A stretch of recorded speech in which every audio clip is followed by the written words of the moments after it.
It was a time of new frontiers, of endless possibilities.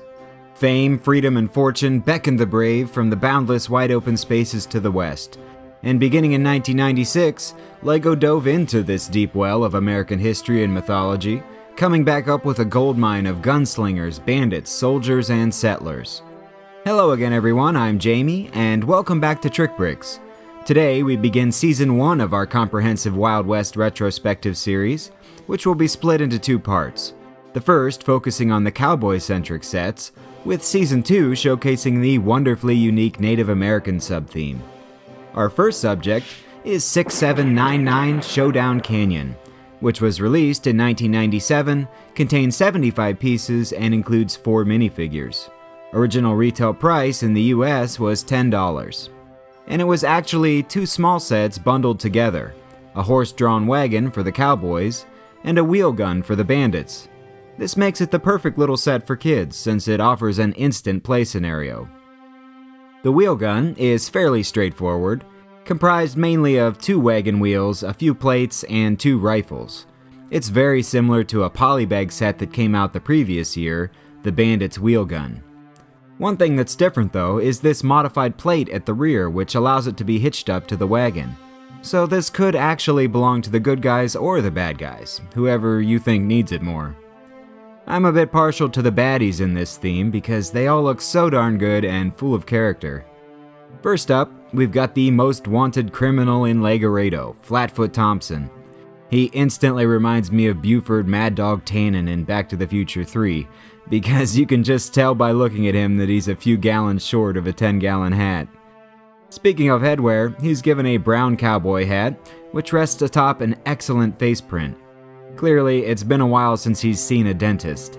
He's got a big bushy mustache and the perfect crazy bad guy scowl.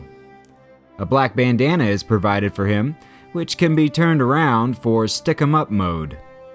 His red torso is very detailed and still looks great over 20 years after its debut. It features a long john-style shirt with unbuttoned collar, some chest hair peeking through, a pair of suspenders, and a belt full of spare bullets.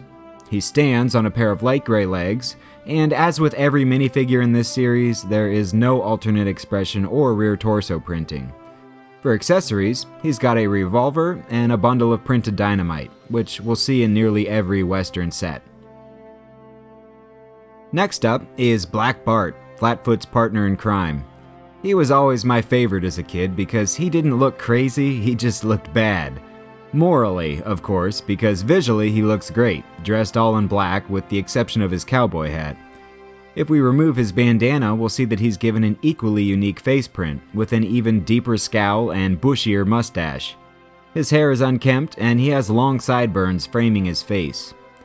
His duds are also a bit more formal, with this black suit jacket, blue undershirt, and green tie. Some metallic silver printing highlights his belt buckle and a derringer peeking out from behind his jacket. His accessories are simple, 2 revolvers, ready to do his talking for him. In my opinion, Black Bart is the meanest, toughest, low-downest looking member of the gang by far, and he's the last person I'd want to meet in the middle of the street at high noon. Compared to the wheel gun, the wagon is a much more substantial build, and it's given this nice red and black color scheme. It's still pretty small though. There's just enough room here for a single driver and his payload, which happens to be this super cool opening safe. It's just held in place by this chain, not being attached to the wagon by any studs thanks to this red tile. The door has a nice printed design, and if we crack it, inside we'll find 2 $100 bills, the same printed tile that LEGO still uses to this day. I was ecstatic the first time I got one of these as a kid, and to this day, I'm still a little excited whenever I add another one to my collection. The wagon traverses the rocky desert terrain on 4 wooden-spoked wheels, so our driver is bound to be in for a bumpy ride. The front wheels are able to steer side to side thanks to this turntable element, which also doubles as the hitch point. And that leads up to our 1-horsepower engine. There were 3 different horses to collect in the Western theme, this brown version, a black one, and a white one. Articulation is limited to a single-axis neck joint, so his head can be raised and lowered, and this gap in his back has several uses. The first, which we've seen, is attaching to the hitch, And second, this is also where a saddle would fit, although a saddle isn't included in this set. He can still carry a rider, however, if one of our minifigures doesn't mind riding bareback. And for when his work is done, LEGO provides him with the properly colored brick and plate to fill in the gap. The two cowboys charged with protecting the cash shipment are both ready to give the bandits a run for their money. First up, we have the one and only Sheriff of Legoredo. He's given a gray hat with metallic silver printed star, and he's dressed in a matching vest and jacket, with another star right here, this time a gold badge. And if you look very closely, it actually says Sheriff in tiny black letters. His face print is reused from the classic Pirates theme, but works perfectly here. Black gloves and black pants complete his ensemble. For defense, he's given a revolver. His deputy, simply known as Red Shirt Cowboy, wears a white hat, blue pants, and yep, a red shirt.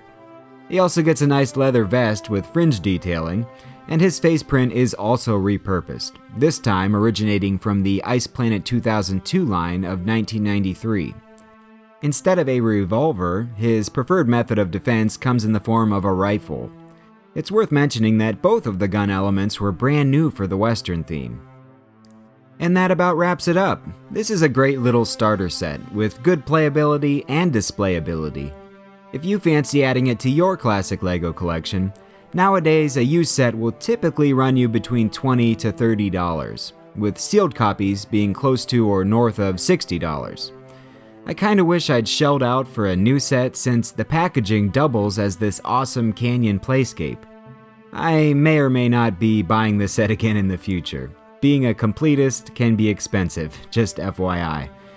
Anyway, I hope you enjoyed our first foray into the Old West. If you did, please consider giving this video a thumbs up, and be sure to click that subscribe button because we have lots more Legoredo to explore, like the subject of episode 2, the Sheriff's Lockup. Until then, this has been Jamie for Trick Bricks. Take care everybody, and play well!